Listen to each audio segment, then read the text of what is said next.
ஜனாதிபதிக்கான நிதி ஒதுக்கீடு சம்பந்தமாக ஆன விவாதம் இன்று இடம்பெற்றுக் கொண்டிருக்கின்றது. இந்த விவாதத்தின் பொழுது ஒரு சில கருத்துக்களை கூறுவதற்கு எனக்கு சந்தர்ப்பத்தை அளித்த உங்களுக்கு எனது முதலில் நன்றியை நான் தெரிவித்துக் கொள்கின்றேன். எங்கள் எல்லோருக்குமே தெரியும், இன்று நாட்டில் ஒரு புதிய அத்தியாயம் ஒன்று உருவாகி இருக்கின்றது என்பது முழு நாட்டு மக்களும் ஏற்றுக்கொள்கின்ற ஒரு உண்மை. அந்த வகையில் எங்களுக்கு எல்லோருக்குமே தெரியும், கடந்த 6 மாதங்களுக்கு முன்பு இந்த நாட்டில் இது நாள் வரைக்கும் இருந்த நிலைமைகளை மாற்றி ஒரு புதிய அரசாங்கம் அல்லது ஒரு மாற்றத்தை எதிர்பார்க்கின்ற மக்களுக்கு மாற்றத்தை கொண்டு வருவதற்கான ஒரு அரசாங்கம் ஒன்று உருவாகும். அந்த அரசாங்கம் உருவாகின்ற பொழுது மேலே தேசிய மக்கள் சக்தியினுடைய விஷேடமாக நாங்கள் முன்வைத்த கொள்கை பிரகடனத்தை எடுத்துக்கொண்டாலும் சரி, எங்களுடைய அன்றைய காலகட்டங்கள் எங்களுடைய பேச்சுக்கள் எடுத்துக்கொண்டாலும் சரி, விஷேடமாக அது நாள் வரைக்கும் இந்த நாட்டு மக்கள் மத்தியில் கூடுதலாக பேசப்பட்டு வந்த இந்த அரசியல்வாதிகள் தொடர்பாக, அரசாங்கங்கள் தொடர்பாக, இவர்களால் பின்பற்றப்படுகின்ற கலாச்சாரம், அரசியல் கலாச்சாரம் தொடர்பாக பாரியதொரு விமர்சனம், பாரியதொரு எரிச்சல் ஊட்டுகின்ற கருத்துக்களே மக்கள் மத்தியிலிருந்து கூடுதலாக பேசப்பட்ட விடயமாகும். அந்த வகையில் எங்களுக்கு எல்லோருக்குமே தேவைப்பட்டது இந்த நாட்டில் உண்மையிலேயே ஒரு அரசியல் கலாச்சாரம், புதிய அரசியல் கலாச்சாரம் ஒன்று உருவாக வேண்டும் என்று மக்கள் மத்தியில் ஒரு விருப்பம் ஏற்பட்டது.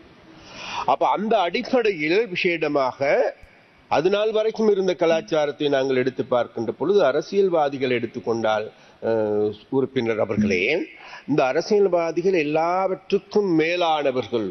இந்த நாட்டின் ஜனாதிபதி எடுத்துக்கொண்டாலும் சரி, அமைச்சர்கள் எடுத்துக்கொண்டாலும் சரி, கேபினட் அமைச்சர்கள் எடுத்துக்கொண்டாலும் சரி, இந்த நாட்டின் மக்களை பொருட்படுத்தாது தாங்கள் தான் இந்த நாட்டின் மன்னர்கள் என வாழ்ந்த காலம் ஒன்று இருந்தது.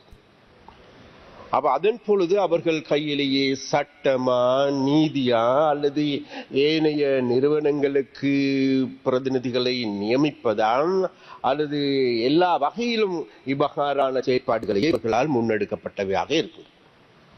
அப்ப அந்த வகையில் இருந்து நாங்கள் பார்க்கின்ற போது நாட்டு மக்கள் மத்தியில் இந்த ஒரு பிரச்சனை தொடர்பாக பெரியதோர் வெறுப்புணர்வு ஏற்பட்டது. அந்த வெறுப்புணர்வின் காரணமாகவே விஷேடமாக கடந்த வருடம் செப்டம்பர் மாதம் இந்த நாட்டில் ஜனாதிபதியாக மக்கள் அனுரகுமார் திசாநாயக்க அவர்களை தெரிவு செய்கிறார். தெரிவு செய்கின்ற போதும் கூட எங்களுக்கு எல்லோருக்குமே தெரியும், அது நாள் வரைக்கும் இந்த நாட்டில் அரசாண்டவர்கள் எடுத்துக்கொண்டாலும் சரி அல்லது ஜனாதிபதிகளாக இருந்தவர்கள் எடுத்துக்கொண்டாலும் சரி, அது நாள் வரைக்கும் இந்த நாட்டில் அவர்கள் ராஜாக்களாக அல்லது குடும்ப பரம்பரை சொத்துக்களாக அல்லது தாங்களுடைய தந்தைமார் ஜனாதிபதியாக, மாமன்மார் ஜனாதிபதியாக இருந்த நபர்களை மீண்டும் ஜனாதிபதியாக வேண்டும் என்று அவர்கள் அந்த தேர்தல் களத்திலே போட்டியிட்டிருந்தார்.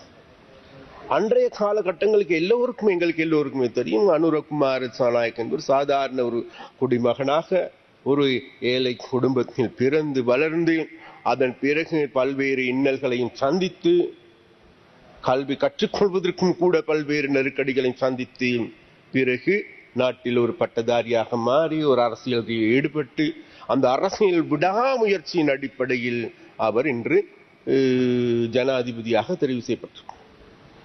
ஜனாதிபதியாக தெரிவு செய்யப்படுகின்ற பொழுது எங்களுக்கு எல்லோருக்குமே தெரியும்,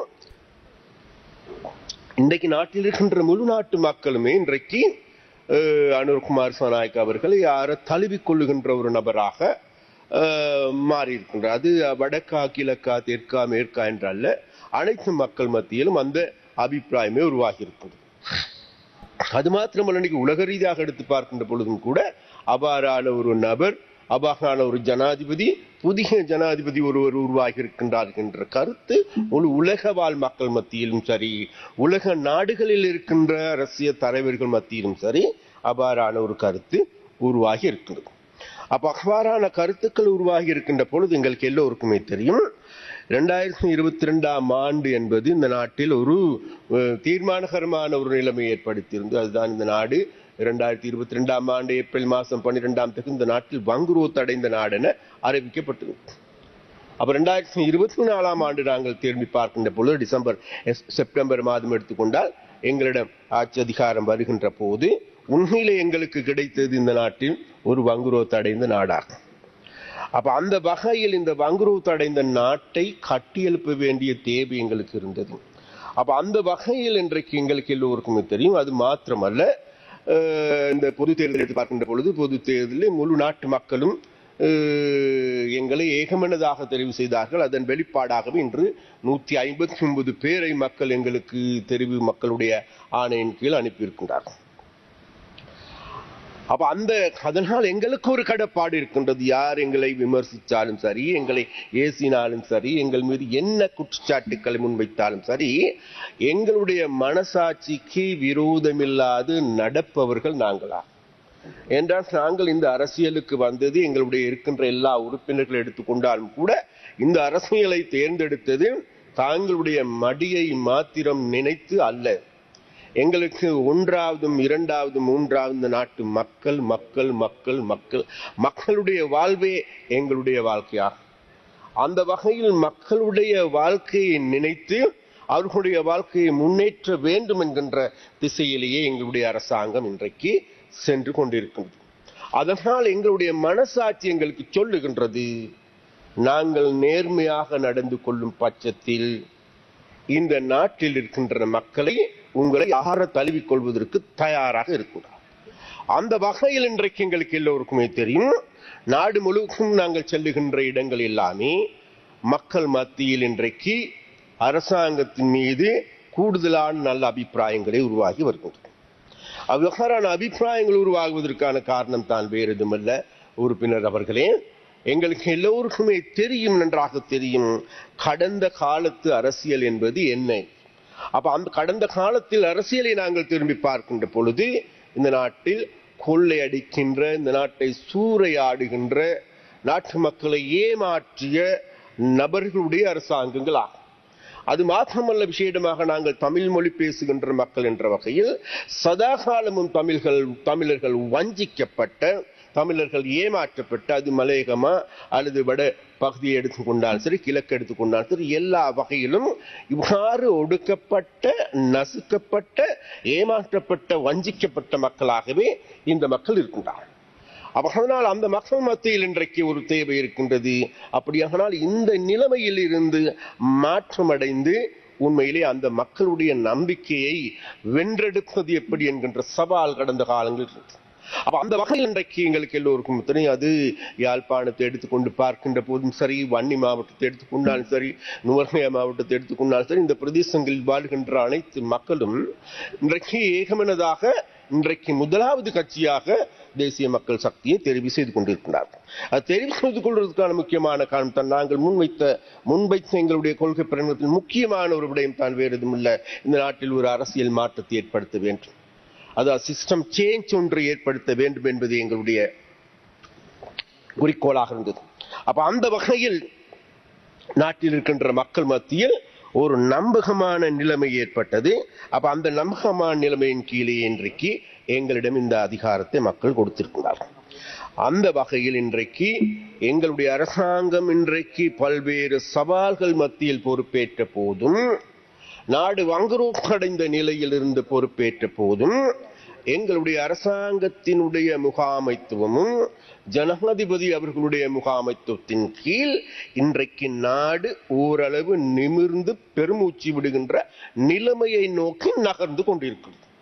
அது பொருளாதார ரீதியாக ஓரளவு ஸ்திரமான நிலைமை உருவாகி இருக்கின்றது. மறுபுறத்தில் நாங்கள் பார்க்கின்ற பொழுது இன்றைக்கு டாலர்கள் எடுத்துக்கொண்டாலும் சரி, ரூபாயின் மதிப்பிறக்கத்தை எடுத்துக்கொண்டாலும் சரி, அதை போன்று பங்குச்சந்தை எடுத்துக்கொண்டாலும் சரி, அனைத்துமே இன்றைக்கு ஒரு ஸ்டேபிளான, நிலையான, ஸ்திரமான நிலையை நோக்கி நகர்ந்து கொண்டிருக்கிறது. அது மாத்திரமல்ல, வங்கிகள் இதுநாள் வரைக்கும் தளம்பல் நிலையிலேயே காணப்பட்டது. அந்த தளம்பல் நிலையில் காணப்பட்ட வங்கிகள் இன்றைக்கு ஒரு ஸ்திரமான நிலைமைக்கு வந்திருக்கின்றது. அது மாத்திரமல்ல, இது நாள் வரைக்கும் இந்த நாட்டில் முதலீடு செய்கின்ற முதலீட்டாளர்கள் வருவதற்கு அஞ்சினார்கள் அல்லது சந்தேக கண் கொண்டு பார்த்தார்கள். இன்றைக்கு முதலீட்டாளர்கள் வருவதற்கான ஒரு நாடு இருக்கின்றது என்கின்ற நிலைக்கு இன்றைக்கு அவர்கள் சிந்திப்பவர்களாக மாறியிருக்கிறார்கள். அந்த வகையில் இன்றைக்கு எல்லா வகையிலும் ஒரு ஸ்திரமான நிலையான நிலைமைகள் தோற்றம் பெற்றிருக்கும். இருந்த போதிலும் கூட எங்களுக்கு தெரியும், எல்லோருக்கும் நாங்கள் விரும்பினாலும் விரும்பாவிட்டாலும் கூட கடந்த 76 வருடங்களாக நடந்தவை என்ன, அந்த சாபக்கேடுகள் என்ன என்பதை மீண்டும் மீண்டும் நாங்கள் பேச வேண்டிய தேவையும் இருக்கின்றது. ஏனென்றால் இந்த நெருக்கடி என்பது இன்றைக்கு ஒரு நாள் 2 நாள் 1 வருடம் 2 வருடத்தில் தோன்றியவை அல்ல என்பது எங்களுக்கு எல்லோருக்குமே தெரியும். அது கடந்த இந்த நாட்டுக்கு என்றைக்கு சுதந்திரம் கிடைத்ததோ அந்த சுதந்திரம் கிடைத்த காலத்தில் இருந்து இந்த நாட்டை ஆண்டவர்கள், ஆட்சி செய்தவர்கள், அவர்களால் முன்னெடுக்கப்பட்ட அரசியல் ரீதியான முகாமைத்துவமா அல்லது நிர்வாக முகாமைத்துவமா, பொருளாதார கொள்கைகளா, இந்த அனைத்து நடவடிக்கைகளுமே இன்றைக்கு இந்த ஒரு நிலைமைக்கு, இன்றைக்கு நாட்டு மக்கள் இந்த நிலைமைக்கு தள்ளப்பட்டிருப்பதற்கான ஒரு காரணமாகவும் இருக்கு. அந்த வகையில் உறுப்பினர் அவர்களே, விசேடமாக நாங்கள் இந்த நிலைமையில் தான் இன்றைக்கு எங்களுக்கு ஒரு சவாலான நிலைமை இருந்தது. அந்த சவாலான நிலைமை கடந்து வருகின்ற போது இன்றைக்கு எங்களுக்கு எல்லோருக்குமே தெரியும், நாட்டில் இன்றைக்கு நாங்கள் இந்த வரவு செலவு திட்டத்தை முன்வைத்து, முதலாவது வரவு செலவு திட்டம், கண்ணி வரவு செலவு திட்டம், அந்த வரவு செலவு திட்டம் சம்பந்தமாக பேசப்படுகின்ற போது கடந்த காலத்தில் நடந்தவைகள் சம்பந்தமாக ஓரளவு ஒப்பீடுகளை பார்க்க வேண்டிய தேவை.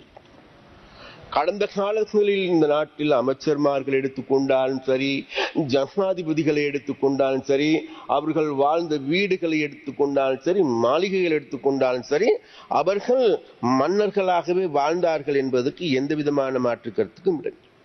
அப்ப அந்த வகையில் இன்றைக்கு நாங்கள் பார்க்கின்ற பொழுது இன்றைக்கு அந்த நிலைமைகள் மாறி இருக்கின்றது. அந்த நிலைமையில் மாறி இருக்கின்ற போது இன்றைக்கு எங்களுக்கு தெரியும், காலையில் இந்த விவாதத்தில் பலர் உரையாற்றுகின்ற பொழுது எங்கள் மீது பாரிய விமர்சனங்களை முன்வைக்கின்றார். விமர்சனங்களை நாங்கள் வெகுவாக ஏற்றுக்கொள்கின்ற ஒரு கட்சி. அவ்வாறு எங்கள் மீது விமர்சனங்கள் முன்வைப்புகின்றவர்கள் தாங்களுடைய மனசாட்சியை தொட்டு கேட்டு பார்க்க வேண்டும். இன்றைக்கு இந்த வரவு செலவு திட்டத்தின் மூலமாக நாட்டுக்கும் அல்லது மக்களுக்கும் நன்மை பயத்திருக்கின்றதா இல்லையா, இதனால் வரைக்கும் கைவிடப்பட்ட மக்கள் அரவணைக்கப்பட்டிருக்கின்றார்களா இல்லையா, அதற்கு இன்றைக்கு எங்களுக்கெல்லாம் ஒரு சான்றாக நாங்கள் பார்க்கலாம். விசேடமாக இன்றைக்கு நாங்கள் எங்களாக ஒதுக்கப்பட்டிருக்கின்ற நிதி போதாது அல்லது நிதி இல்லை என்று பல்வேறு குற்றச்சாட்டுகள் முன்வைக்கப்படுகின்றன. கௌரவ உறுப்பினர் அவர்களே, எங்களுக்கு அதாவது கிளிநொச்சி மாவட்டத்தை எடுத்துக்கொண்டாலும் சரி, மன்னார் மாவட்டத்தை எடுத்துக்கொண்டாலும் சரி, முல்லைத்தீவு மாவட்டத்தை எடுத்துக்கொண்டாலும் சரி, யாழ்ப்பாண மாவட்டத்தை எடுத்துக்கொண்டாலும் சரி, திருகோணமலை மட்டக்களப்பு மாவட்டங்கள் எடுத்துக்கொண்டால் கூடுதலாக தமிழர் வாழ்கின்ற பிரதேசம். அப்ப இன்றைக்கு காலையில் அல்லது இதற்கு முன்னர் பேசிய ஒரு சில உறுப்பினர்கள் இந்த இதுவைகள் தொடர்பாக ஆராயாது, இவைகள் தொடர்பாக தூர நோக்கத்தோடு பார்க்காது வெறுமனே குற்றச்சாட்டுக்களை மாத்திரம் முன்வைக்கின்றவர்களாக இருக்கின்றனர். அதனால் அந்த வகையில் பார்க்கின்ற பொழுது என்னிடம் இருக்கின்ற இதை நான் சபாபீடத்திற்கு சமர்ப்பிக்கின்றேன். இதில் பல்வேறு வேலை திட்டங்கள் முன்மொழியப்பட்டிருக்கின்றது. அந்த வேலை திட்டங்கள் எல்லாமே இன்றைக்கு முன்னெடுப்பதற்கான நடவடிக்கைகள் முன்னெடுக்கப்படும். அதே போன்று எங்களுக்கு எல்லோருக்குமே தெரியும், எங்களுடைய ஜனாதிபதி அவர்கள், இதற்கு முன்னர் இருந்த ஜனாதிபதிகள் உங்களுக்கு எல்லோருக்குமே தெரியும், ஒரு ஜனாதிபதிக்கான செலவு தொகையை நாங்கள் பார்க்கின்ற போது 38,000 மில்லியன் ரூபாய் கடந்த 2024 ஆண்டு முன்னர் இருந்த ஜனாதிபதிகள். 2025 ஆண்டு எங்களுடைய ஜனாதிபதிக்கு வெறும் 3,000 மில்லியன் ரூபாய் செலவு. அப்படியானால் பெரிய மாற்றம் ஒன்று நிகழ்ந்திருக்கும். அந்த மாற்றம் நிகழ்வதற்கான காரணம் என்னவென்றால் வேறு எதுவுமல்ல, இதற்கு முன்னர் இருந்த ஜனாதிபதிகளுடைய ஆலோசகர்கள் எடுத்து பார்க்கின்ற பொழுது 39 பேர் இருந்ததாக கூறப்படுகின்றது. அவர்களுக்கு வெறுமனே அவர்களை பராமரிப்பதற்காக வேண்டியே இந்த பணம் ஒதுக்கப்பட்டிருக்கின்றது. மக்களுடைய வரி பணத்தில் வாழ்ந்து சொகுசை கண்டவர்களாகவே முன்னைய ஆலோசகர்கள் இருக்கின்றார்கள் என்பது தெரியவர் ஒன்று. அதே போன்று எங்களிடம் விசேடமாக விசேடமாக ஒரு சிலர் சொல்லுகின்றார்கள், நாங்கள் இப்பொழுது இன்றைக்கு இந்த சுயாதீனமாக்கப்பட்டிருக்கின்ற இந்த சுயாதீன ஆணைக்குழுக்கள் பல குழுக்கள் இருக்கின்றது. போலீஸ் ஆணைக்குழு எடுத்துக்கொண்டாலும் சரி, லஞ்ச ஆணைக்குழு எடுத்துக்கொண்டாலும் சரி, மனித உரிமை ஆணைக்குழு எடுத்துக்கொண்டாலும் சரி, இன்று காலையிலும் கூட அதாவது இந்த மனித உரிமை ஆணைக்குழுவை இல்லாது செய்ய போகின்றது அல்லது மனித உரிமை குழு ஆணைக்குழுக்களுக்கு பல்வேறு நெருக்கடி ஏற்பட போகின்றது என்று பல்வேறு குற்றச்சாட்டுகள் முன்வைக்கின்ற போது கௌரவ பிரதி உறுப்பினர் அவர்களே, சுயாதீன ஆணைக்குழுக்களுக்கு அதாவது லைப்ரரி கமிஷனுக்கு கடந்த 2024ஆம் ஆண்டு 950 மில்லியன் ரூபாய் ஒதுக்கப்பட்டிருந்தது. எங்களுடைய அரசாங்கத்தின் 2025ஆம் ஆண்டுக்கு 1374 மில்லியன் ரூபாய் ஒதுக்கப்பட்டிருக்கிறது. அந்த வகையில் நாங்கள் அதாவது லஞ்ச ஒழிப்பு ஆணைக்குழுவை பலப்படுத்துகின்ற அந்த ஆணைக்குழுவை சுயாதீனமாக செயல்படுகின்ற செயற்பாட்டுக்கு நாங்கள் ஆதரவளித்திருக்கின்றோமே தவிர அதை இல்லாது ஒழிப்பதற்கான நடவடிக்கை எடுக்கவில்லை. ஒன்று. அதே போன்று எங்களுக்கு எல்லோருக்கும் தெரியும், மனித உரிமை ஆணைக்குழு இந்த நாட்களில் கூடுதலாக பேசப்படுகின்ற ஒரு நிறுவனமாகும். ஏனென்றால் அண்மையிலும் கூட எங்களுடைய வெளிநாட்டு அமைச்சர் விஜித் தேராத் அவர்கள் வெளிநாடுகள் சென்று இது சம்பந்தமாக பேசப்படுகின்ற பொழுது அது சம்பந்தமாக பல்வேறு கருத்துக்கள் இன்றைக்கு கூறப்படுகின்றது. அது மாத்திரமல்ல, அந்த மனித உரிமை ஆணைக்குழுவையும் நாங்கள் செயலிழக்க செய்ய போவதாக அல்லது இதற்கு அரசியல் தலையீடு செய்ய போவதாகவும் அதுக்கு இருக்கின்ற ஆணையாளை நியமிப்பதிலும் கூட அரசியல் தலையீடு இருப்பதாகவும் கூறப்பட்டு அதில் எந்த விதமான உண்மையும் கிடையாது. இதற்கு முன்னர் இருந்த அரசாங்கங்கள் அதற்கு ஒதுக்கியிருந்த நிதி எடுத்துக்கொண்டால் 398 மில்லியன் ரூபாவாகும். நாங்கள் 449 மில்லியன் ரூபாய் அதற்காக ஒதுக்கீடு செய்யப்பட்டிருக்கின்றது. மேலும் இந்த அதாவது மனித உரிமை ஆணைக்குழுவை மேலும் பலப்படுத்துகின்ற அவர்களுடைய சுயாதீனத்தை பாதுகாக்கின்ற நடவடிக்கையை கூடுதலாக எடுக்கப்பட்டிருக்கின்றது.